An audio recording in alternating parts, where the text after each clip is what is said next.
Welcome to Just Energy Radio with your host, naturopath and medical intuitive, Dr. Rita Louise.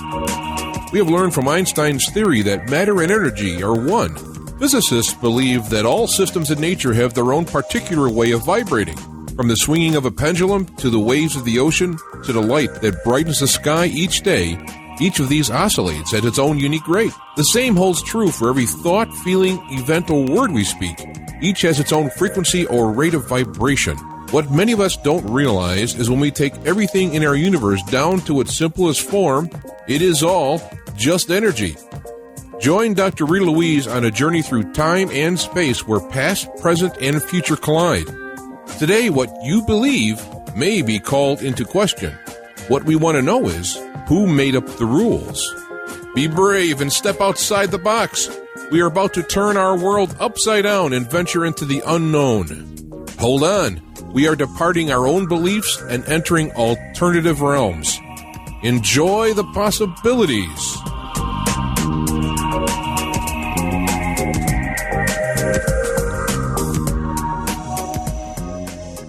Hello and welcome to Just Energy Radio. I'm your host, Dr. Rita Louise, and thank you all for tuning into the show today. Well, we have a very interesting lineup. In the first hour, we're going to be speaking with Don Donderi about science, politics, and UFOs. And in the second hour, a good friend, Craig Woolheater, is coming on to talk about Bigfoot and other cryptoid creatures.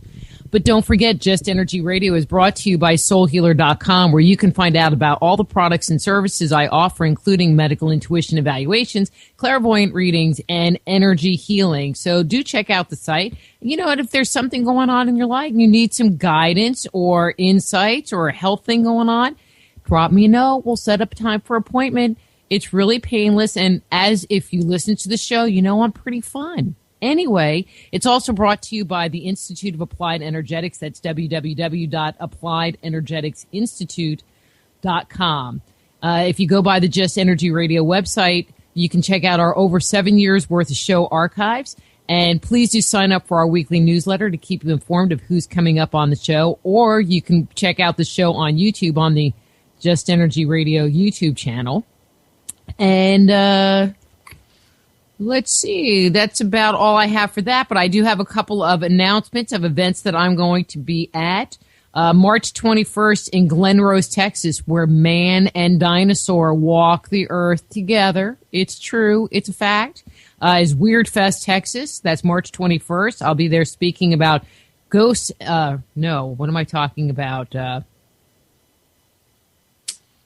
UFOs and underground mythology and underground bases. You know, I've had a very long day and I only have half a brain, so it'll be an interesting show tonight. On Saturday, August 12th, I'll be at the History, Haunts, and Legends Conference in spooky Jefferson, Texas, one of my favorite events, and I will be talking about genetic manipulation in antiquity. In Pensacola, Florida, I will be there on the 13th. Doing a half a day presentation, and we're going to be talking about mythology and extraterrestrials and all kinds of good stuff. And then on April 26th, I will be at the Tyler Paranormal Conference, and I think I'm supposed to be, they just tell me what to talk about. I think I'm speaking on attached entities at that event, but that's April 26th, Tyler Paranormal Conference. All of this information is on the Just Energy Radio webpage as well as the Soul Healer webpage. So if you want to get more information, go to those pages. It's in the, upcoming events area. Okay. So let me tell you a little bit about, a Coke and a couple of cookies right before you go on air. Whew, it just leaves you flying. Let me tell you a little bit about our guest and get him on the air. Research scientist Don Donderi co-founded a Toronto-based ergonomic consulting company and has carried out applied research and development projects for private and government clients on topics including flight instrumentation, flight simulation, marine navigation in ocean and Arctic environments, nuclear safety, and chemical process engineering. His entire career has been in the mainstream of science and engineering. But we're not going to be talking about any of those things. We're going to be talking about his new book, UFOs, ETs, and Alien Abductions. So please welcome the author of that book, Don Donderi. Hey, Don, how are you? I'm well, thank you. Thanks for inviting me. Well, thank you for coming on. I thought it was just very interesting. You come from this, kind of mil-spec, traditional mainstream environment, and you've written a book about UFOs, ETs, and alien abduction. So what got you interested in that topic? Well, I've been in this environment as a perception psychologist for the last 50-odd years. My specialty is how people see and what they remember and how they think about what they see. And I've been using this background to do research in the area, to actually put that to use for government contracts, for private businesses, and for legal firms for the last, well, as I said, well over 50 years. So my background is in understanding how people see the world and what sense they make of it.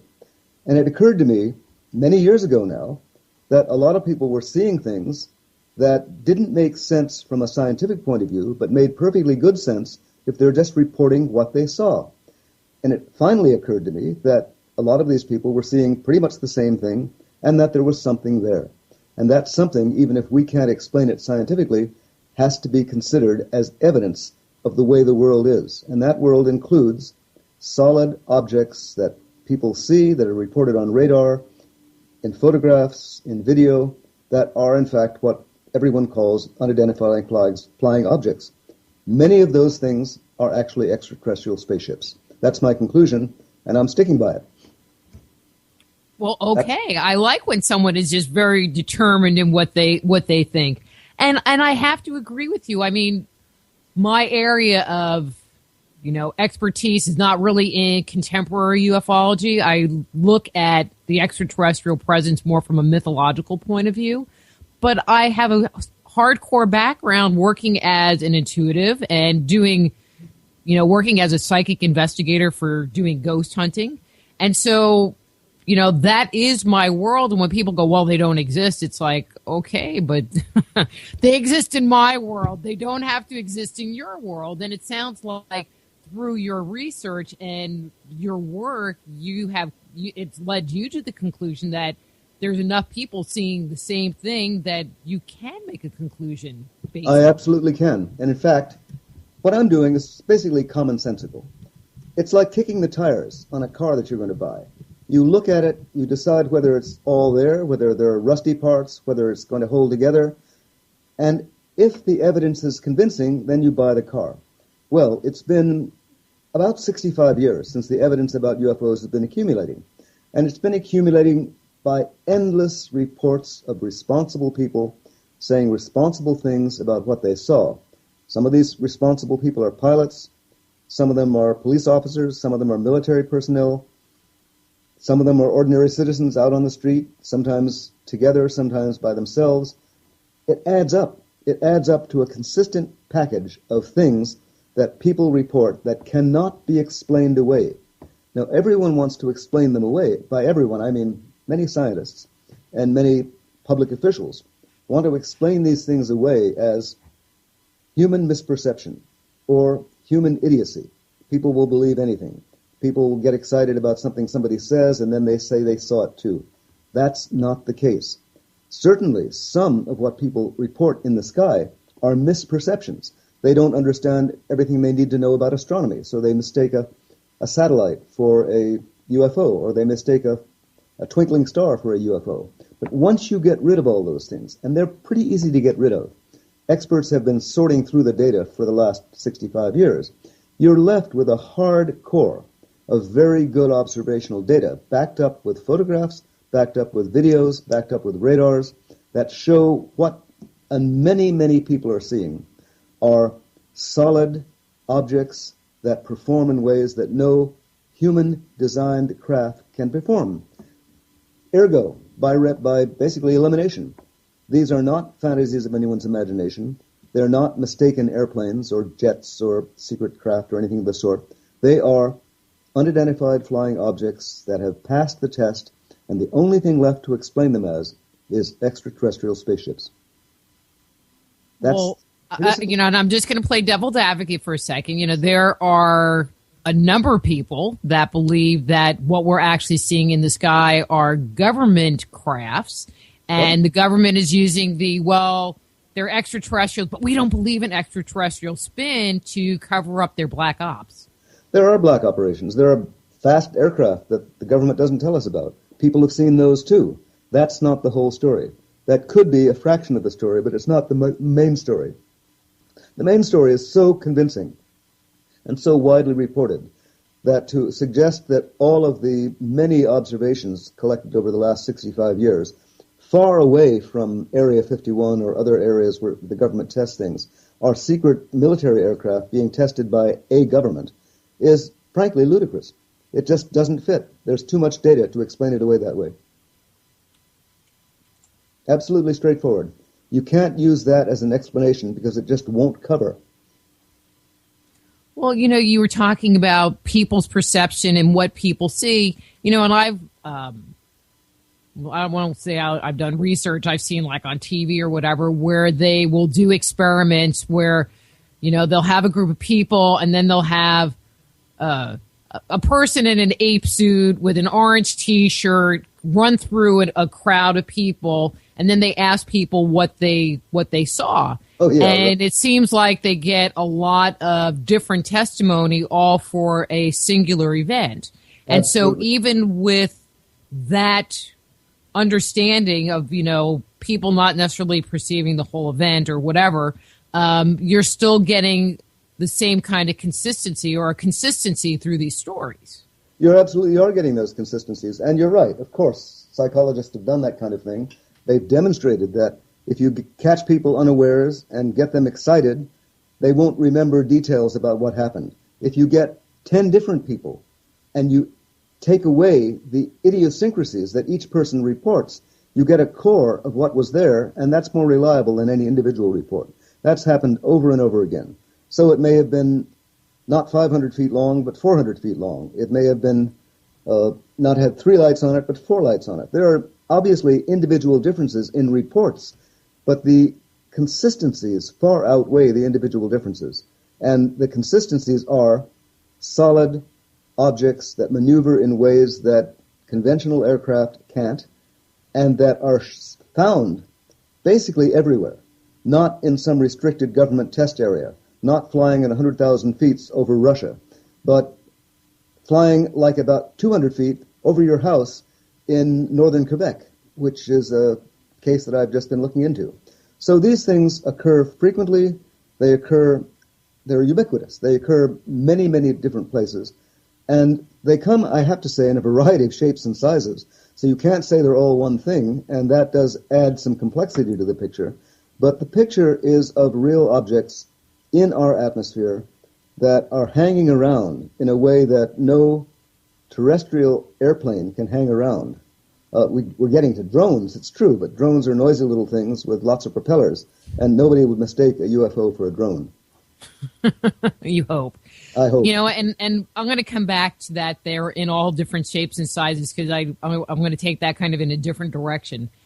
But it does seem interesting, and I really like where you're coming from, with your commentary, because it adds credence to, situations like the Phoenix Lights, where hundreds of people saw this thing. And how could they say, oh, well, it was just all their well, oh, no, they say it was flares. Yeah, right. Yeah, it was flares. That's right. That was the explanation at the time. There are many cases. The Phoenix Lights is a good one. There was another one a year or so later in Stephenville, Texas, very well documented, in which a whole town full of people saw a very low-flying UFO come over and then be chased by F-16s and by slower military control craft. It's well documented. The radar traces are there. A full report was issued. These things happen regularly. And I can't tell you where they came from or what they want or, in fact, who they are, but I can tell you that they're there with all of the consistency that a set of good natural observations will give us.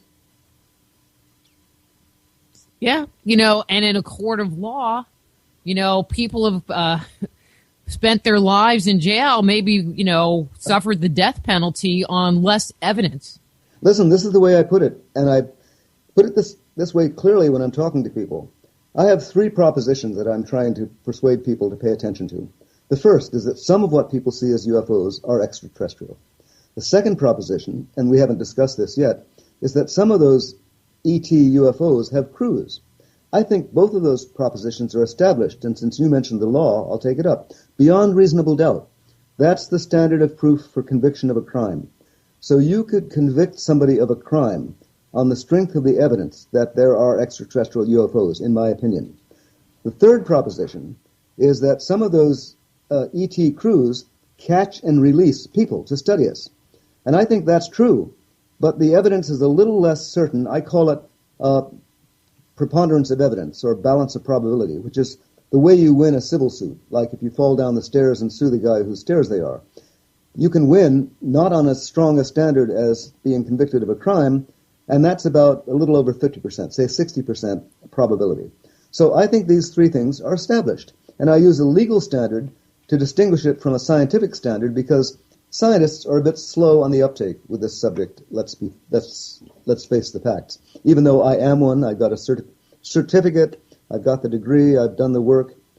My colleagues have a somewhat different, most of my colleagues, I should say, have a somewhat different approach about this.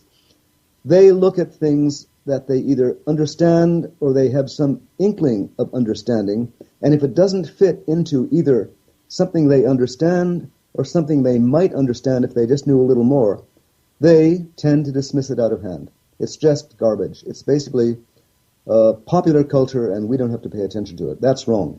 And my opinion is that the scientific approach in that narrow sense is a very limited approach when you're trying to study something that no terrestrial scientist has the slightest clue how it works. Well, one of the things that I find interesting and didn't realize how extensive this was in the scientific world was that scientists will put out, this is a fact. You know, like I have a book, Man-Made, The Chronicles of Our Extraterrestrial Gods, and I talk about the age of the universe, you know, and so, you know, because I needed a starting point. And so I started to research, you know, get what the age was, look up what the, you know, the exact age was. So I put the right number in the book, only to discover that they really don't know how old the universe is. They came up with that date based on how far they could see out into the universe and not, you know, on anything tangible. And I just felt so lied to. And everyone's like, oh, well, the universe is, you know, 13.7 billion years old. But we don't really know that. And so how can you put that out as a fact? And well, so, right. You know, and so at least, you know, from the legal perspective, you know, you're looking at it through that lens, there's a propensity of evidence to give you this answer, you know, but it's not saying it's a fact. Right. Nothing, how shall I put it? Science is full of good experiments, good observations, and from those good experiments and good observations, you can often develop a theory that explains them. That's what scientists like to do for a living. But sometimes you get the observations first and you haven't got to the theory. And in the case of the age of the universe, there are, I guess, conflicting observations. As you say, it depends on how far back you can look. And these things are not quite as certain as some people would like you to believe they are. In the case of the evidence for UFOs, the evidence is quite consistent. And it consists of human observations. It consists of instrumental observations, radar traces, photos, videos, and stuff, all of which have to be vetted very carefully. You know as well as I do that you can put up anything on the internet and you can fix it up using Photoshop or something more complicated and make a picture that isn't true. You can also make a story up that isn't true. So you have to sort through what people tell you, what they show you, what they report in the way of evidence to get the big picture. And then you put together a picture of what the universe looks like. And this universe, the one that I'm talking about, includes solid objects flying low over the Earth, spending a lot of time loitering around, zooping off as fast as you can imagine. And these things are UFOs, and because we can't make them, no human machine can do the things they can do. They are, by default, extraterrestrial. So that's observation. I don't have a theory as to how they work. That's what puts the scientists off. They need a theory. They, including me, need a theory. We don't have one. So what scientists in general tend to do is if they haven't got a theory or even the approach to a theory, they ignore the evidence. It's not interesting enough to pay attention to. One, nobody's going to give me a grant to study it. And two, I'm so far from understanding it that it just makes my brain ache to even think about it. And so that gets this stuff shuffled aside. Now, I happen to be in a field where the interest is what people see, how they remember it, and what they do with it. And of course, this kind of evidence is right down my alley. I can't give you a theory as to how they work, but I can certainly give you a theory as to how consistent they are, where the misperceptions cancel out, what's left when you take all the evidence together and sort out the individual differences, and the picture I get, and by the way, not just me, this is a picture that goes back 65 years. There have been lots of people studying it, just as capable or much more capable than I am. And the picture that's put together in my book is of a consistent set of observations, the simplest and clearest and most correct explanation for which is that we're looking at extraterrestrial spaceships. As we say, it's a weather balloon, Don. It's a weather balloon. Thank you very much. That makes my life much easier, because now I don't have to worry about it. In fact, that's what a lot of the effort in studying UFOs has gone into. You've probably heard of the famous Condon Commission report, which was back in 1969, ancient history now. The U.S. government funded a study by the University of Colorado to try and investigate the many UFO reports that had come to light and that people had been beating over the head of the government with to explain. The Condon Commission did what you might call a whitewash on the evidence. They found or tried to find a natural explanation for every sighting. If John out in the desert saw something hovering over the nearby field and it shone lights down and so forth and so on, he was seeing a weather balloon. If Sally saw something flying through the sky that was zipping back and forth, she had something called an autokinetic phenomenon, which is a way you misperceive a light in a blank field, so forth and so on. They did their best to shovel every piece of evidence under the carpet and explain it as a misperception, or as to say, we just don't have enough information, and it probably would be easy to explain if we just knew a little more. That's the normal science way of dealing with controversial and inexplicable evidence. The correct way, the kind of thing that Charles Darwin did in the 19th century, is to collect and collect and collect and collect until you've got a pattern. And that pattern, which I've helped collect, but by no means I'm not the only collector, is extraterrestrial spaceships, pure and simple. No weather balloons. Well, there are weather balloons too. Some people mistake things as weather balloons. But we get rid of the weather balloon mistakes. We get rid of the misperceptions of planets and stars and what have you. And we have a residue. We have a big, big, big residue of UFOs. You can call them UFOs. If you were to throw a number out there, and I'm not expecting anything scientific and exact, but based on your research, if you were to throw a percentage of what that fallout is, what that number of sightings that are actually these extraterrestrial crafts end up being, are we talking 30% of the total number, 50% of the total number? Do you have any guesstimate? And I'll take a guesstimate. Oh, yeah. No, this has been 15%, 1-5. That's because this has been studied for the last 65 years. Back in Project Blue Book days, and this is ancient history. Again, we don't have a long enough time to talk history, but the U.S. government had a publicly acknowledged UFO inquiry for many years, up until about 1970, from about 1952 to 1970, as a matter of fact. And they did this. They processed the data, and they could eliminate, say, 80% of everything as misperceptions. They had a hard residue of 15 to 20%. Let's make it 15% to be conservative, of cases that simply defied explanation. Now, they found a way to sweep these cases under the rug, but they didn't go away. So the number that you're looking for, in round numbers, is 15% of what the basically unsorted data are effectively extraterrestrial UFOs. And that's a pretty good-sized number. Oh, yeah. When you consider the number of people who report that kind of thing. And by the way, there's no place to report them now, unless you just want to tell your brother-in-law, or call the local cop shop, or call the local radio station or TV station, because there's no official data-gathering body on these things. And so I presume that the 15% that was good in, say, 1965 is still true in 2014. Well, actually, I think, the number of reports have gone on. I think people today, for the most part, know that they should contact their local MUFON office, that kind of thing. Oh yeah, MUFON keeps good track, and you can see that on their website. It's kept quite up to date. You're quite right. I'm glad you mentioned them because they are the large and private UFO collection organization, and they do research as well. You know, you mentioned that, there was the visual evidence, and you also mentioned that there were radar trackings of, like in Stephenville, where they had from the airport or whatever.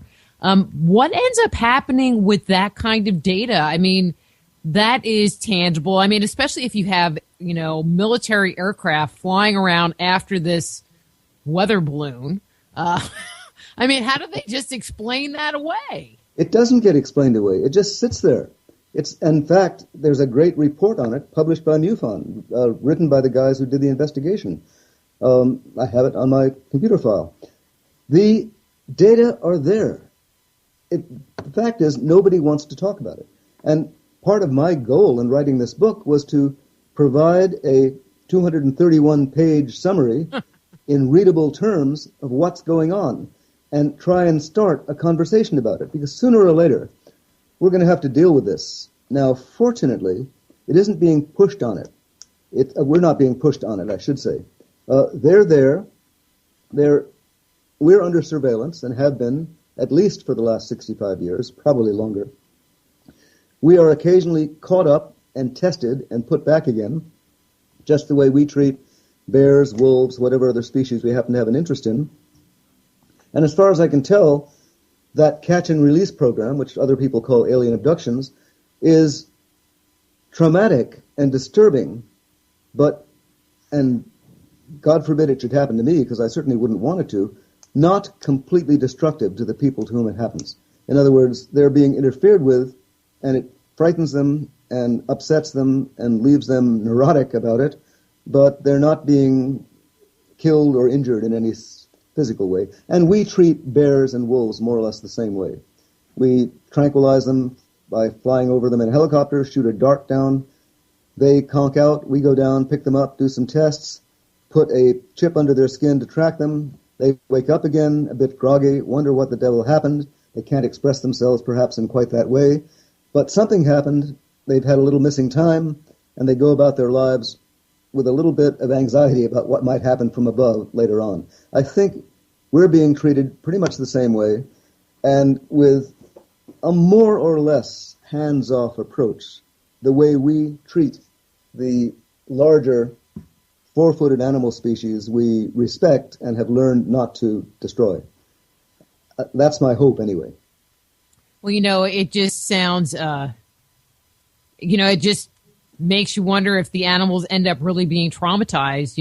It adds empathy to them. Well, look, we don't have animal psychiatrists, but if we did, they might get complaints about that kind of thing for sure. Well, but there are people that are pet psychics, and you have your household dog that has issues, and has to go on medication, and they probably haven't had an abduction experience, Well, they probably haven't, but the people who have are not happy about it. I know that because I've talked to more than one of them, put it that way. Mm-hmm. They know it's happened. They're not happy with it. They don't want it to happen again. It does happen again, and that's just an unfortunate part of their lives. Yeah, I mean, that whole phenomena I just find interesting, how they will just follow certain people along. Yep. But in the same way, we do the same thing to animals here. We tag them, and then, we go and look for them, and eventually we find them again, and we do some tests and kind of measure their progress or keep track of herds or whatever. So, yeah, not so different than from You're what we... absolutely right. I think that's a very good analogy. I'm all for it. So basically, I had the idea in mind that having known about this for a long time, having a professional interest in it, because I know about this stuff and I'm competent to explain it, I'd put this all together and write a book in which I say there are UFOs that are ET, there are UFO crews, and some of us are abducted. And then I go on to say, we really got to start thinking about this and talking about it. I don't know what to do about it. I haven't got a prescription. And I haven't got an insight. I have no knowledge other than what I can gain by reading and talking and interviewing people. about what is going on or what is going to happen next. But I certainly think that as members of a concerned public, in an open society where decisions are made by consent and through representative government, somebody should start a conversation about this so that our members of Congress can begin thinking about what to do about it. They have off and on, I should say. There have been debates in Congress, or at least hearings in Congress about this back in the 60s and later, but it's been pretty well put to the side because we obviously have other important questions as well, put it that way. Well, there are those people that believe that the government's in bed with the extraterrestrials, and that's why they don't really do anything. I have absolutely no knowledge about this. I'm not on either side. I'm not on either side of the argument because I just don't know.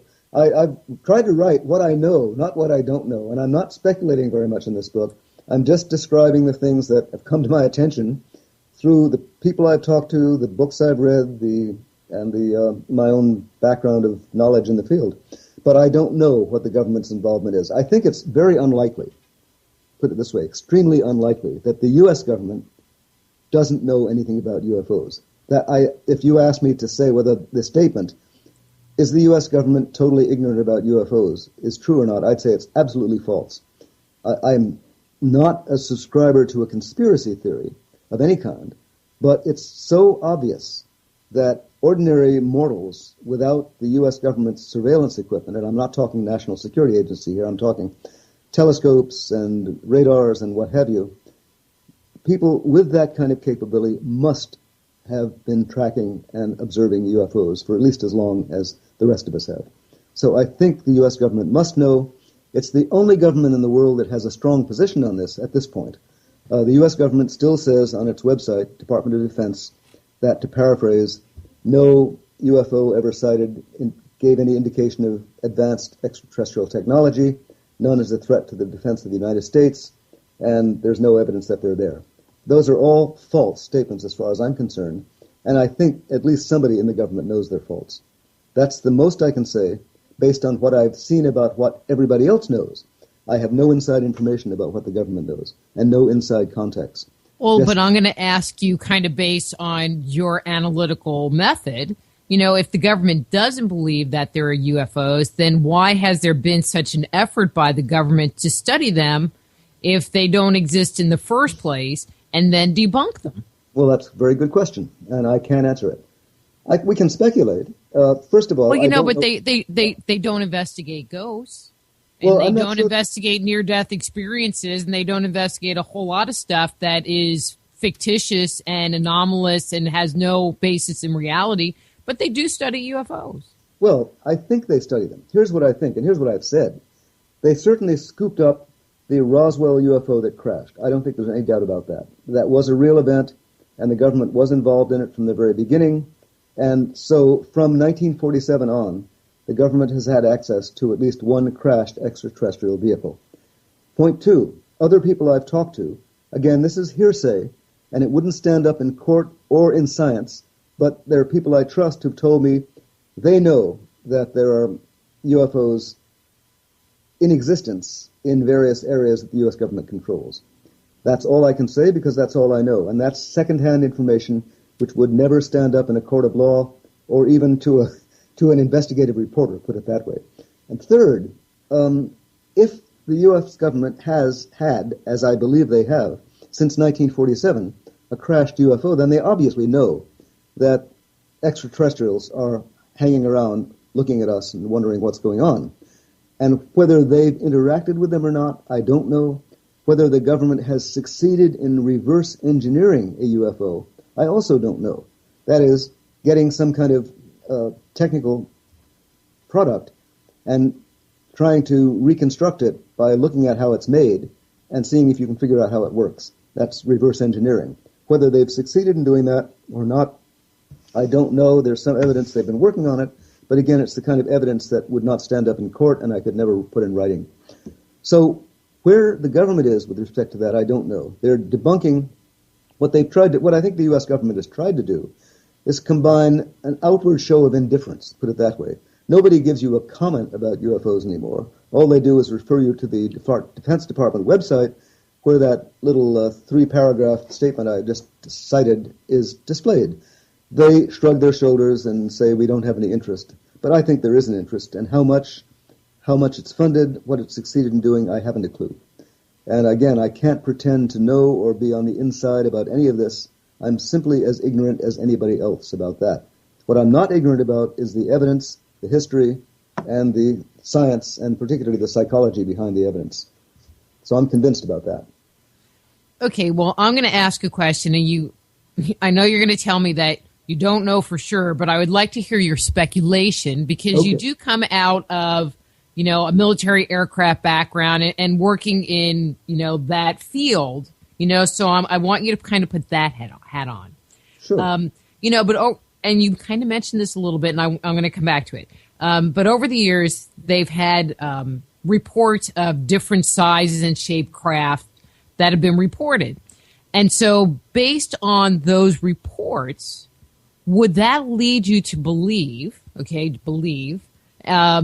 that we are talking about multiple races of extraterrestrials, or could it be that it is one group of extraterrestrials, but they have different models that they fly around in? Well, I think the different models is for sure.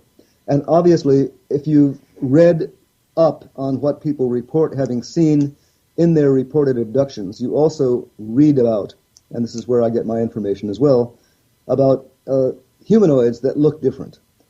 There's the classic old UFO humanoid. That is, by old I mean circa 1950, 1960. Short, 3-foot critter, 2 arms, 2 legs, and a head, enclosed in a spacesuit, and hopping around on the ground, digging up samples of dirt and stuff like that, then scurrying back into spaceships when surprised. Then there's the classic gray, the gray that everybody knows about, because the gray is the alien of modern pop culture, circa 1990. The guy who's about 4.5 feet tall, maybe a little shorter than we are, very thin, very strong, either skin or costume is gray, the big black slanted eyes, famous in movies. And those creatures are, I think, widely reported by abductees whose credibility I accept. So there's 2 kinds already. Then there are people who have reported beings in extraterrestrial craft that look more like us than any of these descriptions give you. The so-called Nordics, who are taller, blonder, and could presumably not be identified as different on the street.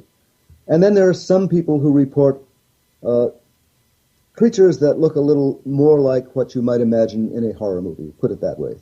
Creatures with rough, pitted skin, greenish complexions, insect-like, so forth and so on. Things that you maybe have indigestion and dream about. But those are descriptions of what people have said they've seen after being either having flashbacks about what they experienced or having been regressed through memory using a variety of techniques, some of which are a bit tricky, like hypnosis, but which can give good results in good hands. And so, to answer your question, I think there probably is more than one kind of humanoid studying Earth, and sometimes together and sometimes independently. I've given you 4, I think. The grays, the classic gray, the somewhat insect-like, less pleasant-looking guy, the Nordics, that's 5, and the short humanoids, that's it. So that's it. Yep. What, no reptilians? Come on, there's got to be reptilians. Well, some reptilian skin types. But I'm not doing a natural history of aliens yet. We don't have quite enough information. Don't have quite enough information. But I speculated there for you. And no, that was a great speculation. Okay. It would be just very interesting to me, because I just have one of those very curious minds, to be able to start to make correlations. And I'm just talking here, between a group of extraterrestrials and one of these races, because people talk about the cigar-shaped ones, and then there are the round ones, and then there are the triangle ones. And it would be interesting to start connecting, one group to another. But what it seems to me, and correct me if I'm wrong, that when people make reports of abduction experiences, what you usually hear about, or at least what I'm aware of, is that they usually talk about the grays.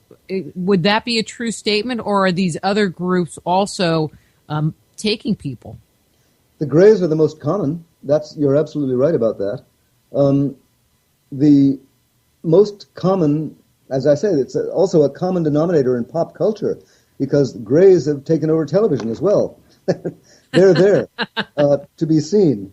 So, but I think that's realistic, and I can't give you a breakdown as to who's in charge, who's running the show, how many different extra exoplanets there are involved in the surveillance, but certainly a number of the abduction cases I have either followed up or talked to the researchers on or done some research on myself, grays have been present, and they are certainly one of the more active groups for sure. And I respect those reports. I think they're correct. You know, when we talk about abduction cases, probably the most famous, and I think one of the earliest ones that there's a record of, is the Betty and Barney Hill story, which we've had Kathleen Martin on the show several times, which is Betty's niece. Yes, I know Kathleen very well.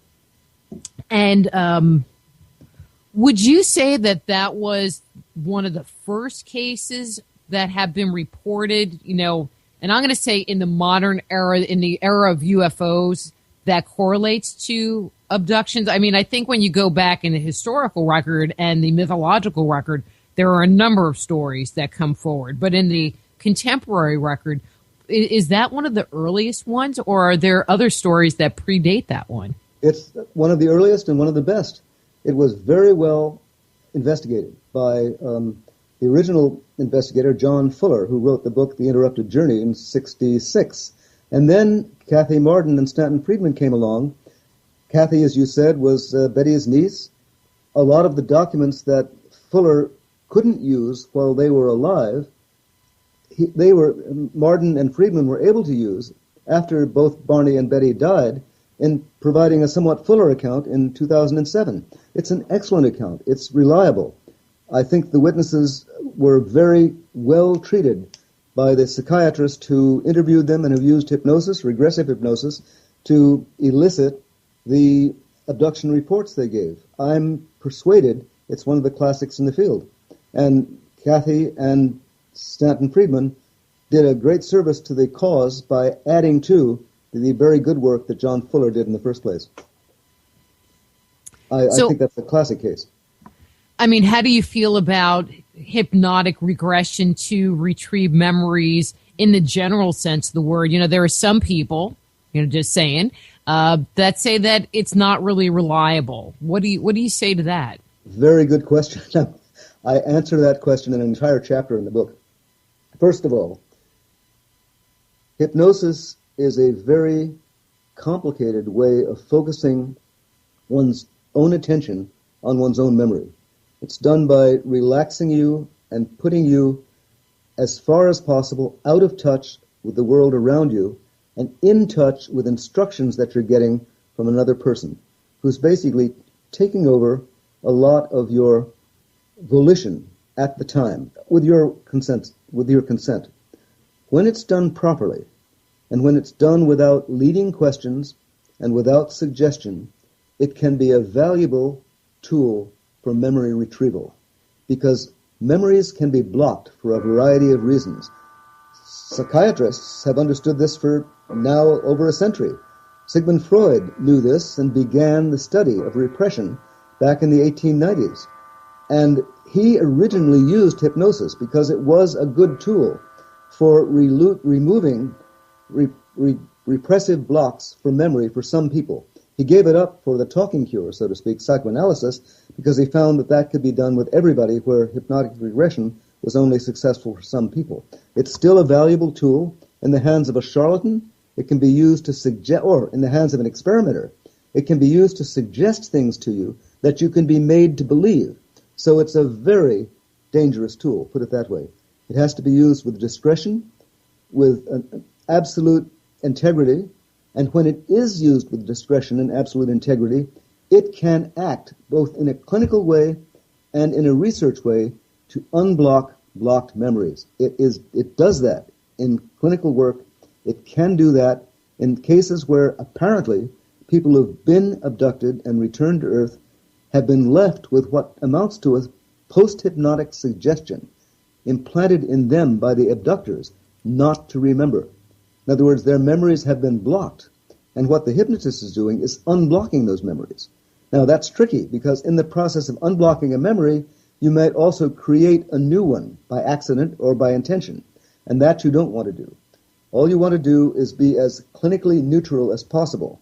Use your hypnotic technique to relieve the repression that has blocked a memory. Now, if you're interested in psychiatry and in human welfare, you know that this happens a lot. People get into trouble with each other. They do bad things or bad things happen to them. They either block the memory of those things or they're voluntarily or involuntarily, and that creates neuroses. This is old-style Freudianism. It works. Hypnosis or some other techniques can relieve those blockages, and as Freud originally said, when the blockage is removed and the memory is restored, you get some kind of catharsis or reaction which relieves the neurosis. Now, the same thing happens in ethical cases when hypnosis is used to unblock repressed abduction memories. It can be helpful, it can be successful, and it does not necessarily lead to confabulation. So it's a very tricky tool. I personally do not know how to use it, but I trust some ethical people who I know who have used it, and I think the accounts that they produce are reliable. And then the person has the hypnosis done, and then they're like, oh, God, let's just bury them again. I didn't want to know this, yeah. But actually they did want to know it because they've got, just like a neurotic person in ordinary clinical practice, they have fears, memories that they can't really pin, vague memories and fears they can't pin down. They're anxious about going outside. They don't know why. It's classic clinical psychology. It just happens to have a different cause, in this case, because you were abducted by an alien spaceship and mistreated in their mild way and put back again. And as I said, this is no fun for the people to whom it's happened. I think it does happen. As I said, as a scientist, and I put that word in capital letters, I accept that the evidence that there are UFOs and that there are ET crews is beyond reasonable doubt. Since the evidence of abductions depends much more heavily on personal testimony and on the interaction with clinicians or researchers, I think it's a little less certain, but I'm pretty sure it's true. So that's why I pull my punches a bit on this one. When individuals are, decide to go and get hypnosis done, I mean, is that one of the things that is leading them in that direction? Do they have an inkling that they might have been abducted? Or, I guess what my question is, and I've never asked anybody this, is, what propels them to go get help in the first place? Two things. First, a close encounter that they remember. These are the classic, what you might call signs that you've been abducted. First, you were driving along the road, you and your wife or you and your family, and this giant luminous thing hovers over the car and zooms off ahead of you, and there it is, a couple of 100 yards ahead of you, and you've seen it. The next thing is missing time, which is basically an hour and a half later, you're driving down the road, you're 100 miles further along, and you don't know how you got there. Those are things you remember consciously, the close encounter and the missing time. And those are, if you like, indications, symptoms that you've quite likely been abducted. Because how else did that missing time occur? And what was that thing that was over the car doing if it wasn't a UFO? So a lot of cases start with missing time and with a close encounter. And from there, if this is upsetting you enough, you may end up talking to somebody about it. They may find you an abduction researcher or a local clinician who then deals with this either by relaxing you. By the way, there are other ways of retrieving memories than hypnosis. One of them is simple repetition and relaxation. Put somebody in a chair, make them very comfortable, ask them to think about the occasion. Nothing may come up. Try it the next day after that, next week. The more times you repeat this exercise, the further away the repression goes and the more likely it is to come out. But anyway, there are these indications. Missing time and a close encounter, and from there the rest follows. So taking all of the data that has been compiled, what would you say we know? What do you feel comfortable in saying that we know? Not the government, but us. For the last 65 years, Earth has been under surveillance by extraterrestrials in extraterrestrial spaceships. That I know for sure. What I'm almost as certain of, but not quite as certain of, is that those extraterrestrials sometimes come down, grab a human being, study that human being, and put that person back on Earth again after having investigated that person's structure and function to some degree. Those things, I'm convinced, are true. And basically, that's all of us know. But that's a lot. That's more than we knew about the rest of the universe in, say, 1947. There were inklings about this pre-20th century, as I'm sure you know. But the evidence began coming in thick and fast, if you like, starting in 1947, and it's been accumulating ever since. So we are not the only two-armed, two-legged, one-headed creatures in the universe, and there are others that much like us who are here having a look at what we're doing and what our planet is like. Well, and I think that they have been coming around for millennia. I mean, a really, really, really long time, except they weren't called UFOs, that people really didn't know how to interact with them. And there's that story from Mesoamerica, I think it's Aztec, that when the Spanish showed up on the shores of Mexico, they couldn't see the boats, and then one of the priests was able to see the boats, and it took them a while to be able to actually recognize the boat as a boat because they didn't have boats as part of their vocabulary. And I think that even in antiquity, even if you go back 100 years or 200 years, there was not that vocabulary, and so things might have been flying around in the sky, but what is it, and what do you even think about it? You very well could be right. I haven't got a strong position on that. I haven't done any research on it. Everyone knows, or presumably everyone could know, the story of Ezekiel who saw a wheel way up in the middle of the air, and there's a hymn about it, and there's a biblical chapter about it. So there are certainly things that can be interpreted as interactions with aliens from a long time ago. Whether they are or not is certainly beyond my expertise, but the suggestion is there for sure. Well, I'll tell you, it's like you read some of these stories, like I just finished reading this book on Native American mythology, and there's this one whole chapter, and I mean, this is a book on mythology, it's not a book on UFOs, that talks about like this one story, and it just flabbergasted me. This Indian woman was calling her children because it was time for dinner. And they weren't coming, and so she went outside and she saw them all around the fire, except none of them had their feet on the ground. And as she walked over to them, they got lifted up higher and higher into the air. And then they got taken away. I mean, this is a Native American story. What do you do with that? It's like... I know. I know. And as a matter of fact, just to add one media story to another, there was a... Ancient Aliens chapter on the History Channel a couple of weeks ago, which I participated for about 30 seconds. But most of it was about Amerindian mythology and how it could be interpreted as related to aliens. So certainly that idea is out there for sure. Well, I just like when it comes from sources that aren't, I mean, this book was written in the late 1800s, early 1900s, where they didn't even, they didn't have UFOs then. That's even better. You're quite right. Nobody was pushing it as a advertising topic, so to speak. Uh-huh. No, that's very good. That sounds like a very interesting book. So I have to tell you, Don, you're okay. I like people that separate out what they know, what they believe, and what is speculation. I just so appreciate the way you keep very clear that way. So we only have a couple of minutes left. So what do you have coming up? So this book just came out. I'm assuming it's available on Amazon and all the major publishing outlets? It is. Amazon. It's a Kindle, it's a Nook, or it's a paperback on Amazon. Sure. Anywhere, any one of those sources will get you the book for certain. And I don't have anything else coming out in this area now. I'm gainfully employed. As you read, I do consulting work, and it's completely separate from this interest of mine. I've been a research scientist for the last 50-odd years and still am, and my specialty is in applied research involving visual perception.